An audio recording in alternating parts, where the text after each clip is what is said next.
Sana, karibuni sana. Ninayezungumza nanyi naitwa Dr. Chenza. Sasa zingatieni mute microphone yako ili isilete mushkeli tunapokuwa tumeanza training yetu ya leo. Training yetu ya leo tutajifunza kuhusu qualities of leader. Kama mnavyojua kwenye biashara ya mtandao au sehemu yoyote ambapo panakuwa pana involve watu au teamwork, huwezi kufanikiwa kama huwezi kuwa kiongozi. Na unapojua uongozi ni kitu muhimu sana, na maana unaona kuna watu wanaotafuta uongozi, na uongozi unaotafutwa kuna aina nyingi za uongozi.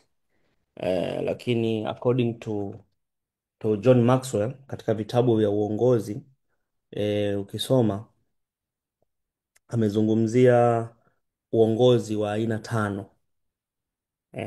Hizo ni five levels of leadership. Amezungumzia liko tano. Kwa hiyo ni vizuri pia unapotaka kufanikiwa kwenye hii biashara uweze kuwa ni mtu ambaye unajituma kwenye kutafuta taarifa na kuzisoma. Kwa mfano kitabu cha Five Levels of Leadership ni kitabu kizuri sana kwa networker yote, mtu anayefanya biashara, kwa sababu biashara yetu ina involved watu, na watu wanaokuwa involved kwenye hii biashara ni watu ambao huwaleti kama wafanyakazi wako au huwaleti kama watu wanaokufanyia kazi kwamba unawalipa mshahara. Hapana, unawaleta watu katika timu, na katika timu unanufaika, unapata nafasi ya kunufaika na timu, lakini inahitaji uwe na qualities za uongozi. Otherwise, kama huna qualities za uongozi mafanikio kwako yatakuwa magumu sana, kwa sababu hutofanikiwa, kwa sababu timu yako utakuta imeanza alafu imepotea yote, na huwezi ukaenda peke yako kwenye biashara ya mtandao. Ili uweze kufanikiwa lazima uwe ni kiongozi. Sasa bwana John Maxwell ameelezea uongozi katika level tano. Level ya kwanza amezungumzia uongozi katika swala zima la position. Anasema hapa ni pale ambapo watu wanaamua kukufollow kwa sababu they have to. Yani wewe ni kiongozi kwa sababu ni kiongozi, yani there is no way. Sasa hii huwa inakuja, viongozi wa nchi mara nyingi ni viongozi by position. Ni kiongozi kwa sababu amechaguliwa. Leo huwezi ukabagaini kuhusu mkuu wa wilaya, na ndio maana anaweza akaja, humpendi na huna chochote na hakuinfluence na hujisikii na hana cha kukufanya, na akikufanya kitu ni kwa sababu tu ametumia power alionayo, lakini sio uongozi, hasa katika swala zima la uongozi unavyotakiwa kuwa. Kwa hiyo level ya kwanza ni level ya uongozi. Unaweza ukawa kiongozi tu kwa sababu pointi zako zimekufikisha pale, una pointi 12,000 lakini kimsingi wewe sio kiongozi. Maana yake bado kuna changamoto nyingi za uongozi unakuwa huna. Kwa hiyo kuna aina nyingi za uongozi. Aina ya pili ya uongozi, level ya pili, tunasema ni permission. Hii inadili sana na relationship. Hapa tunasema people they follow you because they want to. Yani hapa unapata nafasi, watu wamekufuata wewe kama kiongozi uweze kuwaongoza. Na ndio maana leo kuna kiongozi ambaye anaongoza na kuna kiongozi ambaye yuko kwenye mioyo ya watu. Hivyo ni vitu viwili. Kuna mtu anamkubali kwamba mimi namkubali fulani awe kiongozi wangu, na atakapokubali kwamba yule awe kiongozi wake, anaweza akazungumza jambo, yule mtu akamsikiliza, na wewe uliopo kwenye position usisikilizwe. Kwa hiyo uongozi uko hivyo. Kwa hiyo hapa watu wanakufuata kwa sababu ya relationship. Inategemeana umetengeneza mahusiano gani wewe na wale watu. Kama umeweka kuajiriwa au umeweka kufanya kazi kazini, unagundua kwamba kuna mtu ofisini ana influence kuliko boss. Bosi anaweza kawa ni kiongozi kwa sababu yeye ni mkubwa pale, lakini hana influence, hana ushawishi. Lakini yupo kiongozi mwingine ana ushawishi na hana position. Akiongea jambo yeye kila mtu anamsikiliza, akiongea jambo yeye kila mtu analifanya. Kwa hiyo ni quality kwenye uongozi, tunasema kwenye level ya pili, permission level. Level ya tatu ni production. Hapa ni pale ambapo mtu anakuwa na matokeo, watu wanakufuata kwa sababu ya kile ambacho umekifanya kwenye organization. Yani kuna matokeo ambayo umeyatengeneza na matokeo yameleta results. Kwa hiyo kwa sababu ya yale matokeo ambayo umeyaleta, watu wanaamua kukufollow na wanaamua kukusikiliza. Kwa hiyo hapa unapimwa kwa matokeo ambayo umeyatengeneza. Aina ya nne ni people's development, reproduction. Hapa people they follow you because they want to have done for them personally. Yani watu wanakufollow kwa sababu ya vile ambavyo umewafanyia kwenye maisha yako, kwenye maisha yao. Kuna viongozi leo wanawa influence watu wengine kwa sababu ya vile ambavyo wamewafanyia. Mfano, assume kuna mtu umemkuta katika situation ambayo ilikuwa ni worse, umemsaidia, umekuwa naye, umemjenga, umemfanya amekuwa mtu bora zaidi kuliko yule alivyokuwa mara ya kwanza, alafu amekuwa mkubwa kwa sababu ulimfanyia akawa vile. Hii ndo inafika mahali kwenye siku kazini unashangaa mtu mmoja amefukuzwa kazi na unasema kama anafukuzwa huyu na mimi bora niache hii kazi. Siwezi kukaa kwenye hii ofisi kama huyu mtu anaondoka. Kwa sababu gani? Yule mtu ukiangalia kuna jambo alishalifanya kwa ajili yako, unakuwa loyal kwake. Kwa hiyo viongozi inakuwa ni people development. Alafu level ya mwisho ya uongozi inaitwa pinnacle level. Hii ni level of respect. Unakuwa na hii level pale ambapo unakuwa you are not present, unakuwa haupo. Mfano leo tunamzungumzia kiongozi kama Mwalimu Julius Kambarage Nyerere. Kwa kile alichokifanya earn ile pinnacle level ambayo imekuwa ni respect, ambayo even if mpaka leo hayupo, lakini still mpaka sasa hivi bado anakumbukwa kwa vile ambavyo alivifanya. Unamgundua kwamba kuna mtu kama Kwame Nkrumah, Nelson Mandela, sijui eh, viongozi wengi ambao walishaifanya vitu kama huyo alikuwa Martin Luther, unamkumbuka kwa sababu ya kile ambacho alishawahi kufanya. Kwa hiyo hii inaitwa pinnacle level. Kwa hiyo binadamu yote anapoishi, hii anaijenga taratibu taratibu, unakuwa unaijenga pale unapoishi, na hii inakuja kuonekana the time you are not present. Kwa hiyo hiyo ilikuwa ni levels ya uongozi. Sasa leo tutaangalia qualities of leader. Ni muhimu sana kuzijua hizi kwa sababu yoyote aliyepo hapa kwenye biashara unageuka kuwa kiongozi. Unapokuwa umejiunga kwenye network marketing, wewe ni kiongozi. Unapopata mtu wa kwanza kwenye biashara yako ya network marketing, pale unapopata mtu wako wa kwanza kwamba nimemjoinisha huyu mtu pap, tayari unabadilika kuwa kiongozi. Yule mtu anakusikiliza, anakufuata na anakuamini. Any mistake unayofanya anajifunza kutokana na kile unachokifanya.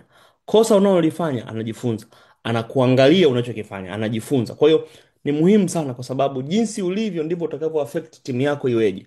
Kwa hiyo ni muhimu sana kuwa kiongozi ambaye unajua uongozi ni nini. Na ndio maana katika early stage ya hiki ninafundisha uongozi ili ujue qualities za kuwa kiongozi, ili kuna baadhi ya mambo hata kama ulikuwa unataka kukosea uya avoid.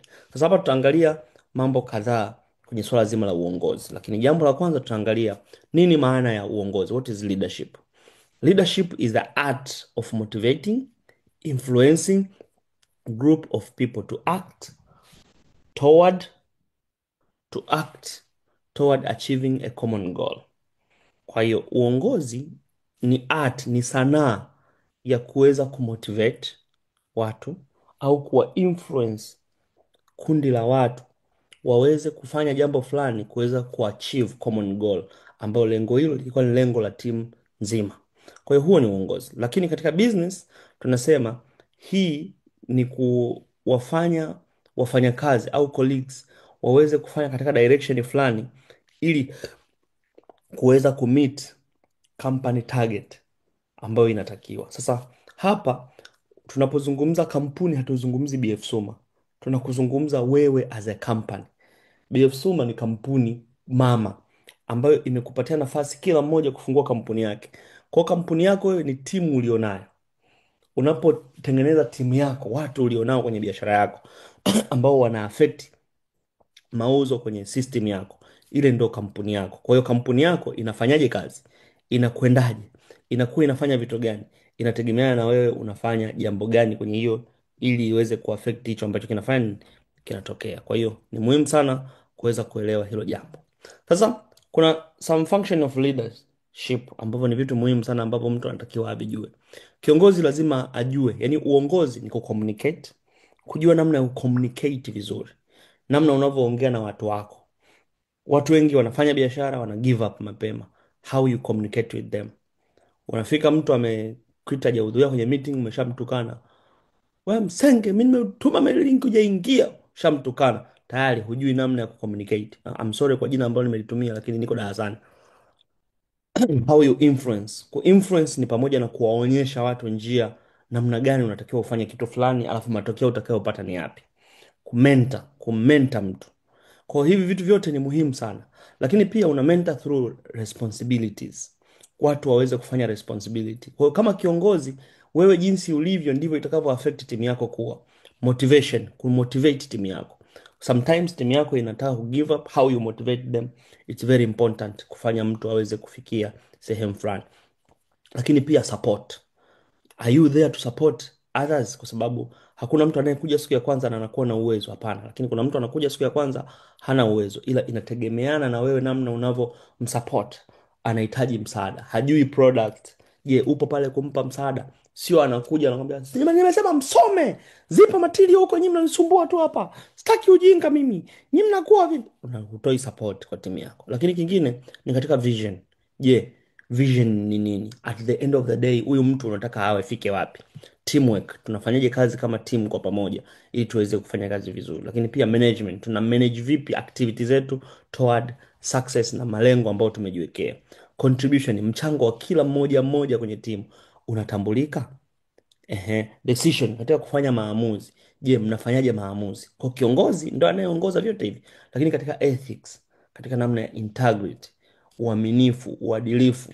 Sio downliners wako wanakutumia, bwana mimi nataka nimsajili mtu wangu, unachukua namba za simu unajiwekea wewe kuwa sponsor, wakati ulitakiwa umweke yule mtu ambaye amemtafuta yule mtu. Kwa hiyo kama kiongozi unakuwa umefeli kwa sababu umepoteza ile tunasema umepoteza ethics, unakuwa huna integrity.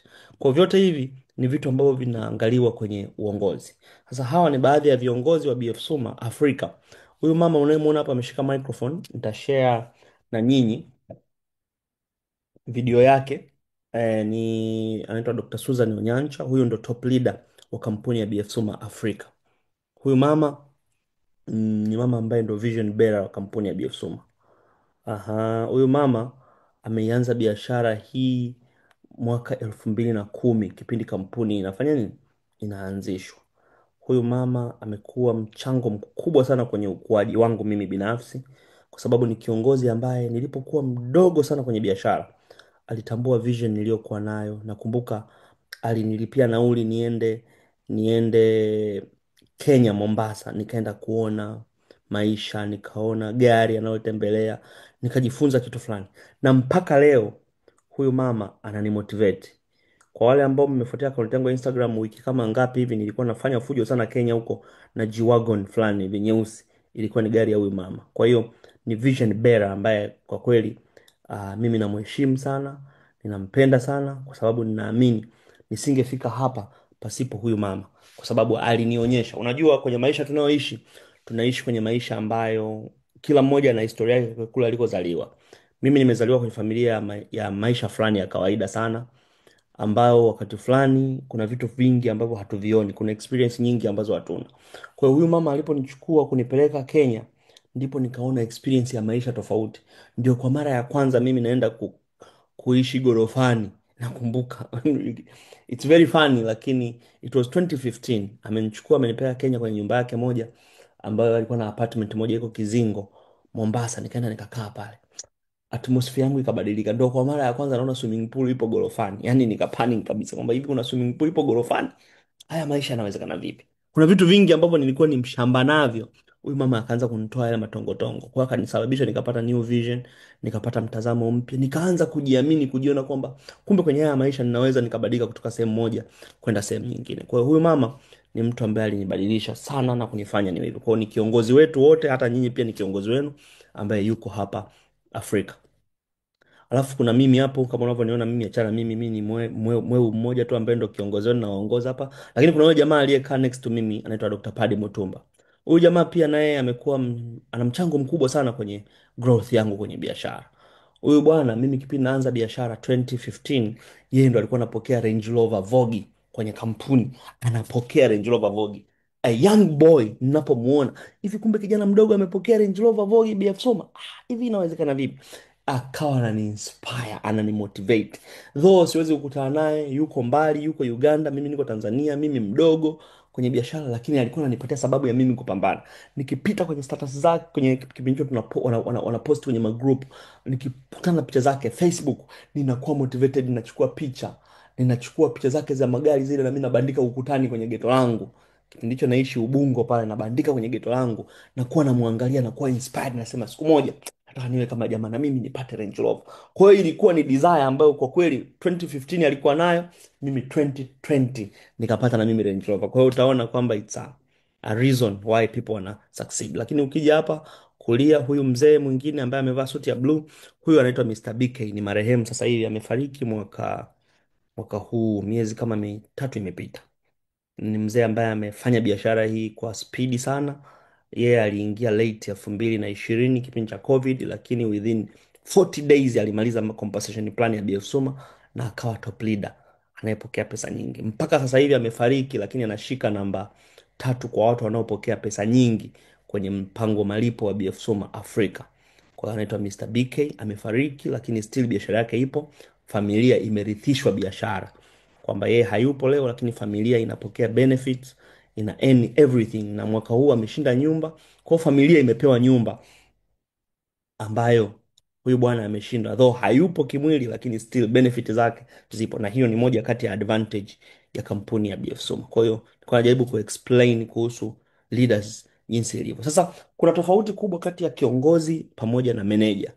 Kuna tofauti kubwa, kuna tofauti kwenye focus, kuna tofauti kwenye priority, kuna tofauti kwenye team, na kuna tofauti kwenye ethics.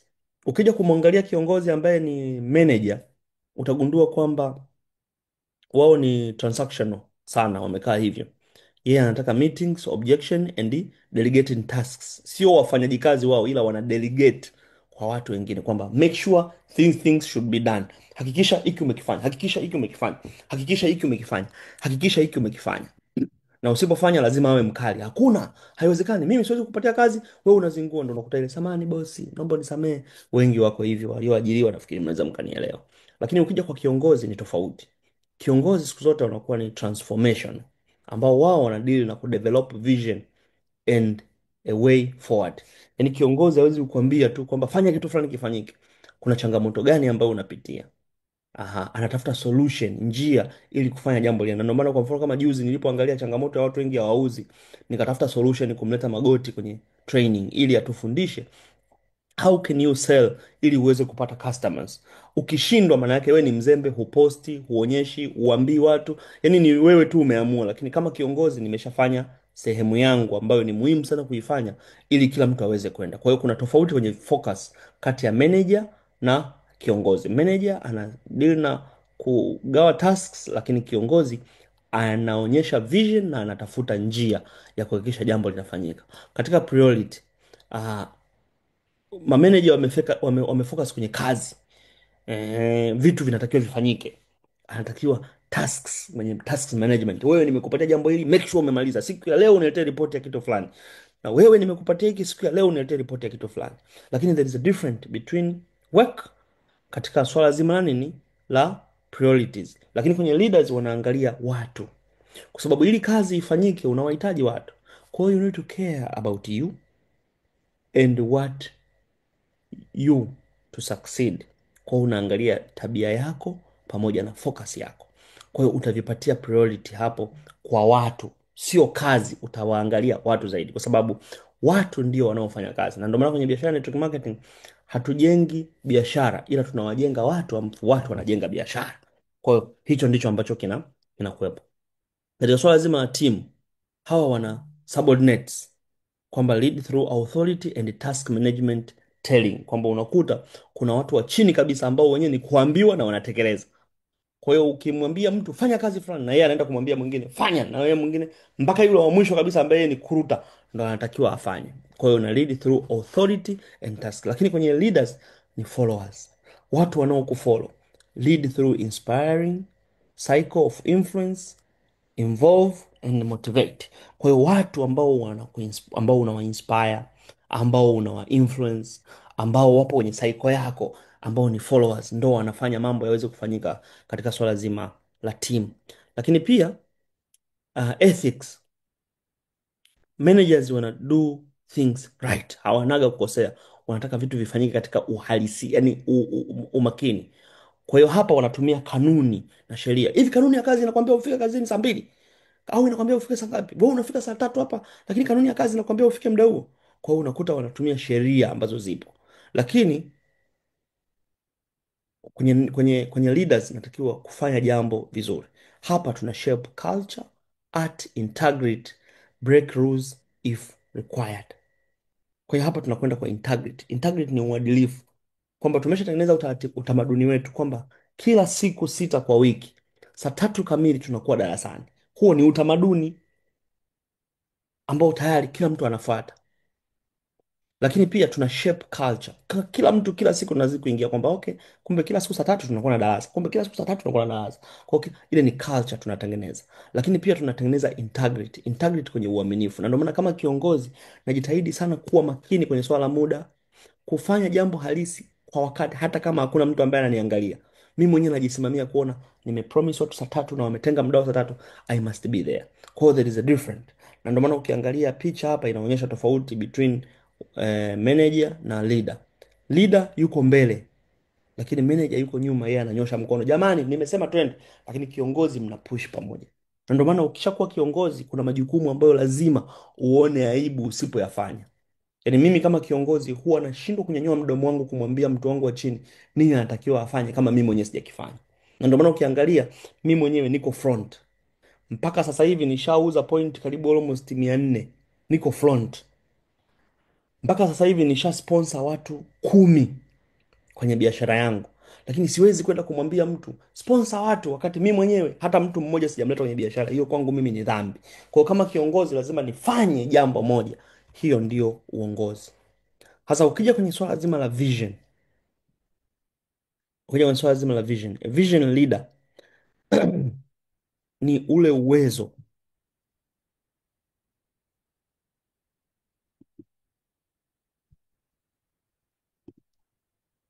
the ability to think about or plan the future with imagination or wisdom.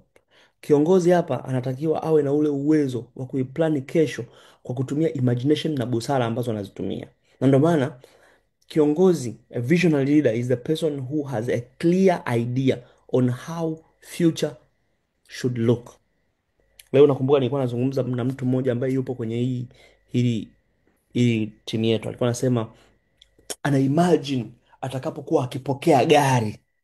Nikawa na share naye nikamwambia mimi siku ya kwanza napewa gari nililia machozi. Nilishindwa kutoa speech katika maisha yangu. Gari ya milioni karibu 53 napokea pale Mlimani City kwenye ukumbi uliojaa watu zaidi ya 1500, nakabidhiwa funguo kwa mara ya kwanza. Nilishindwa kujizuia, nikakuta nalia, yani mwanaume nimesimama mbele za watu zaidi ya buku, mimi niko natoa machozi. Kwa nini? I feel, yani ni kitu ambacho kwenye maisha sijawahi kupata. Sisi wengine tumezaliwa kwenye zile familia ambazo hakuna mzazi ashaye kuja kwenye mahafali yoyote.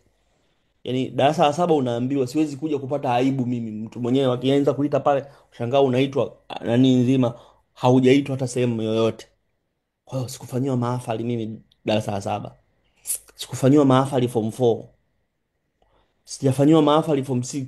Kwa sababu form 6 yenyewe nilifanya kama private candidate. Chuo yenyewe ndio kwanza sikumaliza chuo. Kwa hiyo hakuna cha mahafali kwenye maisha yangu. Mahafali pekee ambayo nimekuja kufanya mahafali mimi mwaka 2019, na yenyewe nilivyopewa PhD yangu hii ya heshima nchini Marekani, ndio ilikuwa na yenyewe nilikuwa peke yangu. Hamna ndugu, hamna mjomba wa shangazi, kwa sababu nani unampeleka Marekani ili aje kuhudhuria graduation yako? Nilienda mwenyewe. Kwa hiyo you can understand, kwa kuna feeling ambayo inakuwepo. Kwa hiyo a visionary leader is a person who has clear idea on how the future looks like. They set concrete steps to bring a vision to life, and then they lead them of people in that direction. Na ndio maana kila mmoja aliyemo humu nilishaimuomba, naomba uniandikie ndoto zako nitumie. Kuna watu mmedoji mpaka sasa hivi hamjanitumia dreams zenu. Kuna watu mmeskip hicho kipengele. Kuna watu ndoto zenu mmeandika tu ovyo ovyo, nimewacorrect, hamjazirekebisha. Kwa sababu kama kiongozi mnanipatia kazi, lakini kama kiongozi nataka nitengeneze ili kila mmoja afikie yale malengo ambayo anakuwa nayo. Kwa hiyo hapa, how to set up a vision. Kwanza, malengo yako lazima yawe in a smart way. I think nimeshafundisha hichi kitu kwamba dreams zako lazima ziwe in a smart way, kwamba dreams yako lazima iwe specific, iwe measurable, iwe achievable, iwe realistic na iwe na time bond. Kusema tu kwamba mimi nataka niwe na hela nyingi, hela nyingi shilingi ngapi? Lazima useme kwamba nahitaji niwe napokea, nahitaji kwenye biashara yangu hii ya network marketing iweze kunipatia shilingi milioni 100 kwa mwezi ifikapo mwaka 2033. Hiyo ni tayari imeshawekwa nini, na hiyo hela nikiipata itaniwezesha mimi kuweza kuwa na good lifestyle, kumhudumia mama yangu, kumjengea nyumba mama yangu kijijini, kuwa na watoto wangu waende shule nzuri, kuwa na mimi na uhuru wa kifedha ambao unaweza kusababisha nikaishi vizuri, kwa sababu kwa kweli ukitengeneza milioni 100 kwa nchi ya Tanzania hii, utaishi vizuri tu. Yani wewe kuishi spending za hapa na pale haziwezi kuwa zinakusumbua. Kwa hiyo lazima dream yako iwe imekaa hivyo. Sasa jambo lingine lazima understand BF Suma company value and objectives. Lazima ujue hivi lengo la BF Suma ni lipi. Lengo la BF Suma ni kuja ku enrich lifestyle of people kwa kutumia supply ya bidhaa zao ambazo ni genuine products, products ambazo zinafanya kazi. Sasa ni ngumu kuelewa products zinafanya kazi kama hujaitumia bidhaa za BF Suma, na kuna watu mpo humu na uhakika hamjaitumia bidhaa yoyote, hata kahawa tu mlipewa hamjazitumia mpaka leo. Lakini ni vizuri sana kutumia hizi bidhaa. Kuwa mtumiaji wa bidhaa, utadiscover vitu vingi. Wanawake wote mliomo humu ndani, make sure you use Femicare. Wanawake wote mliomo humu ndani, make sure unatumia bidhaa inaitwa refined Yunzi essence. Hizo ni bidhaa muhimu sana kwa mtu yoyote aliyemo humu, kwa sababu ili uregulate period zako, ili ufanye mwili wako uweze kuwa active, ili we mwenyewe uweze kufeel. Kuna wanawake wengi wana stress visilani haviishi, kumbe shida yake ni kwamba tu hormones zimekaa vibaya. Kwa hiyo ukitumia Yunzi inamfanya na kuwa na hormones zimekaa vizuri. Wanaume ni muhimu sana kutumia Zaminoka. Zaminoka ina zinc ambayo ni muhimu sana kwenye swala zima la afya ya uzazi wa mwanaume, na wanaume wengi starehe yao ni sexy na wanakuwa na performance, wana under performance. Ndio maana kwenye maani huko wanatumia sana wanatumia sana supu ya pweza, na dawa za nguvu za kiume zinatafutwa mno na wanaume. Wanakunywa sana juisi za tende kwa sababu wanatafuta ile kitu in manhood, wanaitafuta. Lakini there is no way inatakiwa utumie Zaminoka, unatakiwa utumie prostate relax, lakini kuwa mnywaji wa Expowerman coffee. Hizi ni bidhaa ambazo unanunua kwa ajili yako wewe mwenyewe, sio lazima ukauze, unatakiwa utumie wewe mwenyewe, kwa sababu ni muhimu pia. Unapopata nafasi, onyesha heshima kama mwanaume pale unapeka show moja nzuri, ili unakuwa unaheshimika vizuri. Kwa hiyo ni muhimu sana kwenye mambo kama haya. Lakini establish your mission statement. Mission statement ni kitu muhimu sana kwenye maisha. Wewe ni nani? Unataka uwaje? Ili iweje? Ni muhimu sana kuwa na mission statement. Watu wengi leo hawana mission statement, na kwa sababu ya kukosa mission statement huwa hawajui, wanajiendea tu kwenye maisha sababu hawana mission statement. Kuna siku nitawafundisha what is mission statement, lakini leo ngoja ni share na nyinyi ya kwangu. My mission statement is to I inspire and empower people to discover their life purpose, to maximize their potential, and to accomplish their goals through what I write, I'm speaking, leading, and showing good example on how they can live their dreams in a business, but specifically network marketing business. Yani, mission statement yangu mimi ni hii. Kitu changu ambacho mimi najipambanua as Dr. Ibrahim Chenza. Yani mtu yote atakaponiona, iwe ni physically, iwe ni kwenye mtandao, amecross kwenye akaunti yangu popote, cha kwanza anatakiwa awe inspired. Akiwa ni mzembe mzembe atapanic, lakini at the end of the day, hata kama ukipanic utakuwa inspired. Hilo ni jambo la kwanza. Jambo la pili, I empower. Simfanye mtu awe inspired afu basi, hapana. Yule anayetaka nitamuempower. Kuempower kwangu kunakuwaje? Kwanza nitamfanya aweze kudefine what is life purpose. Ndio maana hapa huwa naambia watu, unaishi kama kuku au unaishi kama mwanadamu? Mtu asiye na ndoto, huyo ni kuku tu, kwa sababu kuku yeye anaanguka, anatafuta chakula, akimaliza anarudi kulala. Hatujazaliwa ili twende kazini turudi nyumbani, twende kazini turudi nyumbani tusubiri kufa. Hapana, tumeishi ili tuwe na life purpose. Kwa hiyo hilo ni jambo muhimu sana, lakini pia ku maximize their potential. Kuna watu wana uwezo ila hawajai kutumia uwezo wao. Sasa mimi I have to discover your potential na ni maximize ili iweze kuleta vitu fulani. Lakini kingine, to accomplish their goals. Kuna watu wengi sana wanaanza lakini hawako tayari kumaliza na hawawezi ku accomplish malengo ambayo wamejiwekea wao. Lakini nafanya hivyo kwa sababu gani? Through writings. Kama umekuwa ni mfuatiliaji wa posti nazo posti, mimi huwa na posti muda wote. Kuna vitu vyangu ambavyo huwa naviposti, nakuwa nimelenga either ni kuinspire au ni kufundishe au ni kuonyesha njia na kuonyesha kwamba inawezekana. Ndio maana kauli yangu imekuwa kila mmoja anaweza kaishi vizuri akiamua. Kwa hiyo swala ni kuamua na kuamua nini ambacho unatakiwa ukifanya, lakini pia you need to have a plan. Without a plan you are wasting your time. Kwa hiyo hilo ni jambo muhimu sana kwenye mission. Lakini kwa kufanya nini? Kwa kuspeak, kukulead kwa hiyo vitu, lakini inaonyesha namna gani ambavyo vitu vyote vinawezekana kwenye network marketing, kwa sababu I believe in this industry, kwamba ni industry ambayo inaweza kumtoa mtu sehemu moja ikampeleka sehemu nyingine. Lakini establish time frames, kuweka vitu katika malengo. Ndio maana mimi mwenyewe nakuwa naweka malengo kwamba mwaka huu, mwaka 2020 tano na 26 ni mwaka ambao lazima ninunue G-Wagon.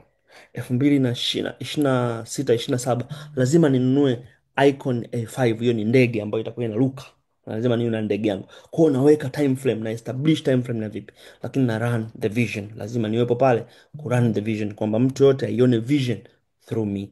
Kwa hiyo as a leader, hivi ni vitu muhimu sana. Kwa hiyo na wewe kwenye uongozi, unapoongoza watu, ni vitu qualities hizi unazihitaji kwa ajili ya watu wako, ili uweze kuwatoa sehemu moja kuwapeleka sehemu nyingine. In terms of knowledge, uh, knowledge ndo kila kitu. At the fact kwamba information skills required through experience or education, the theoretical or practical understanding of the subject. Kwa hiyo as a leader you need to have facts, information na skills.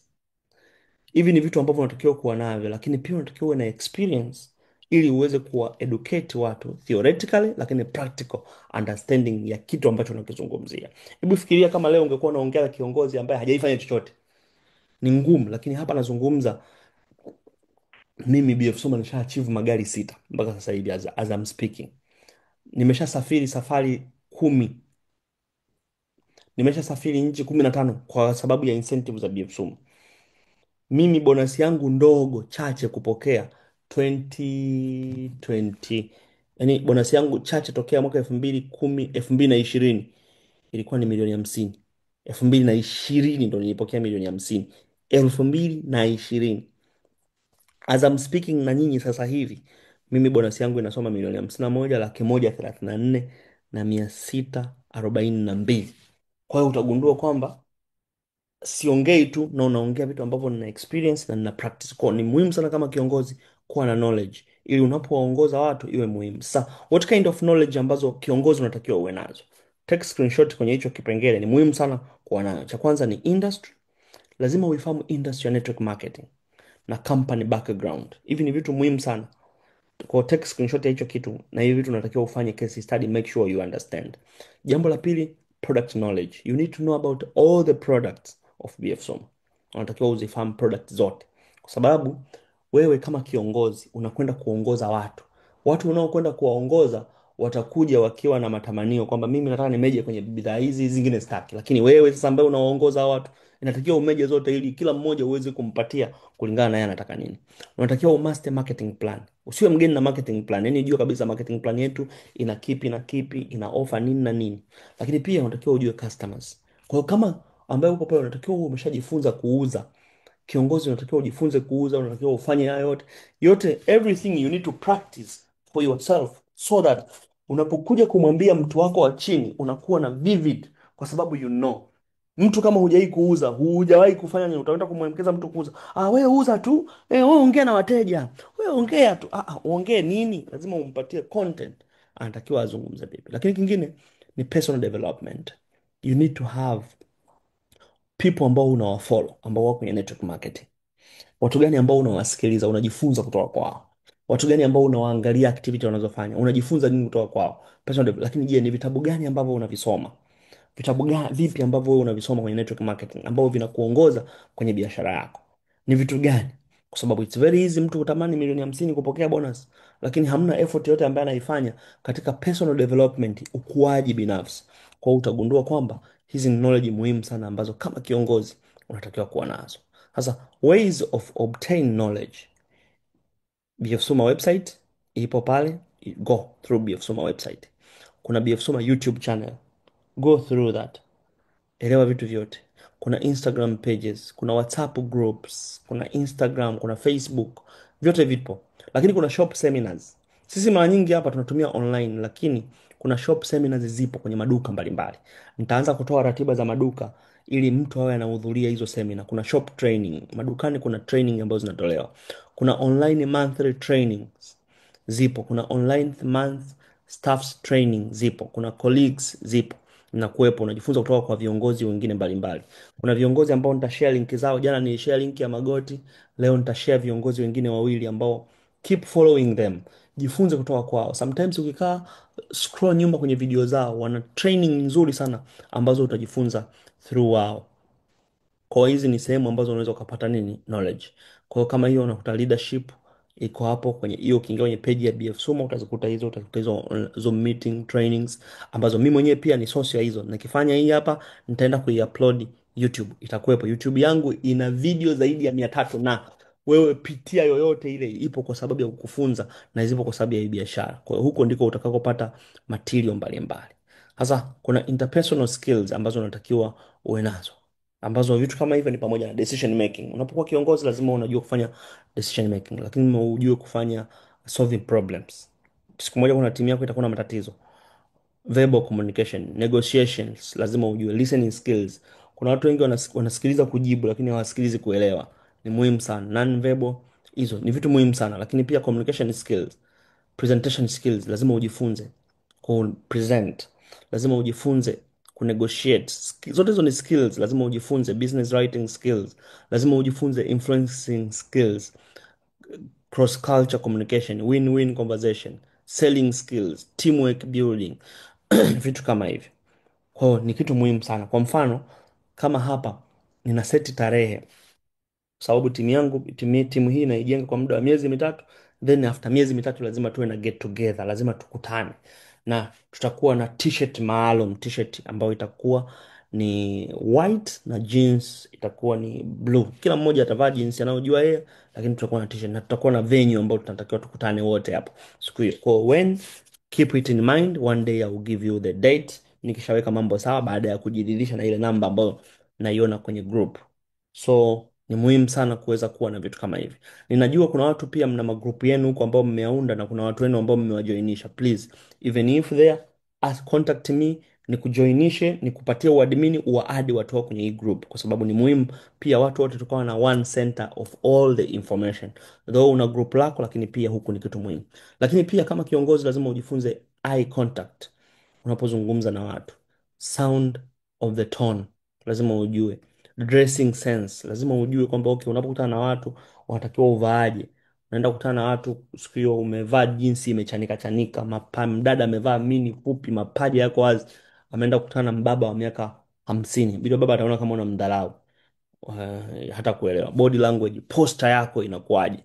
Vitu kama hivyo ni vitu muhimu sana vya kujifunza. Kwa hiyo hapa utajikuta kuna kanuni ambayo ipo inaitwa Methrabanian formula, ambayo hii inazungumza kwamba kipi ambacho kina nafasi kubwa pale unapokuwa ukicommunicate na watu. Utagundua maneno yako yana 7% tu, kwa hiyo ndogo mno kuliko mtu ambapo anaweza kafanya akafikiria. Lakini utaangalia kwenye swala zima la tone na sauti yako, inachukua 38%, ambayo which is not big, lakini at least ina make sense in that way. Lakini body language inazungumza 55%. Kwa hiyo kumbe mtu anaweza kawa anahangaika na vitu vingine vingi, kumbe body language inaweza ikachukua nafasi kubwa ya mtu kukuelewa yeye amekazana na maneno mengi, kumbe wala vitu vyote hivyo wala hata vina maana. Body language ina mata sana katika vitu kama hivyo. Haya, jambo lingine ni kwamba kujua, je, your glass is half, that glass, hiyo glass, je, iko half, iko empty au iko full? Hebu fungue ile microphone hapa tushare kwenye hiyo glasi, mnaionaje? Iko nusu au iko full au iko vipi? Hebu fungue ile mic hapo, nataka tushare nipate mawazo kwa kila mmoja. Hiyo glasi ikoje? Wewe unaionaje hapo?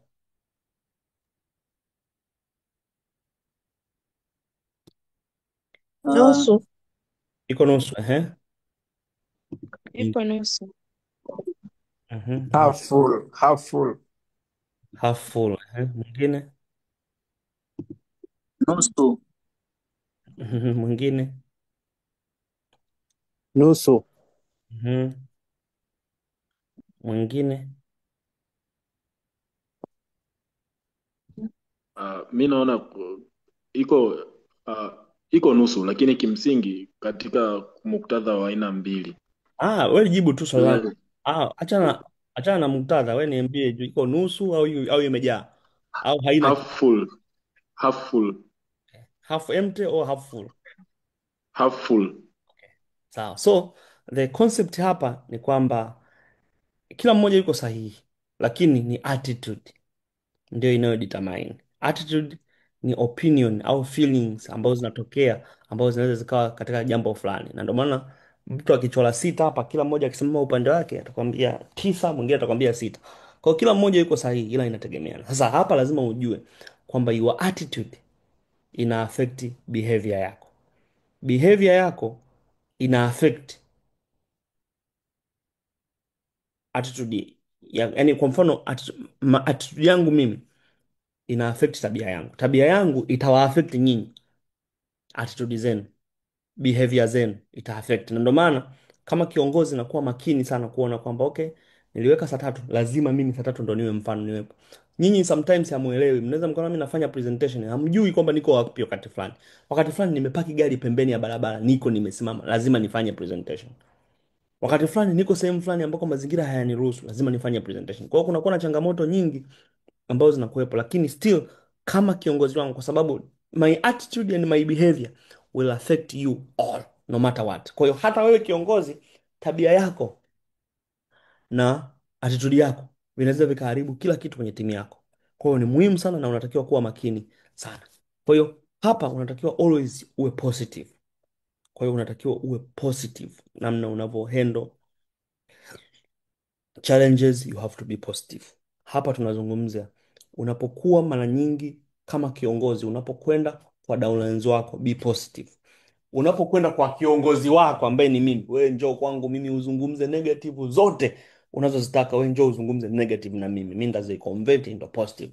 Lakini unapoenda kwa watu chini, nenda kazungumze positive, kwa sababu that's how business need. So hapa kuna namna ambavyo unaweza ukaimprove interpersonal skills. Unatakiwa appreciate, pay attention, you practice active listening, bring people together, solve conflict, communicate clearly, humor them, empathy, smile always, don't complain. Kwa hivi ni vitu ambavyo unaweza ukafanya hizo ziweze kukaa vizuri. So this was our training for today. Nilikuwa nafundisha namna gani mtu unatakiwa uwe kiongozi. So nikaribishe maswali, kama kuna mtu sehemu hajaelewa aniulize swali, au kuna mtu anatoa shushu sehemu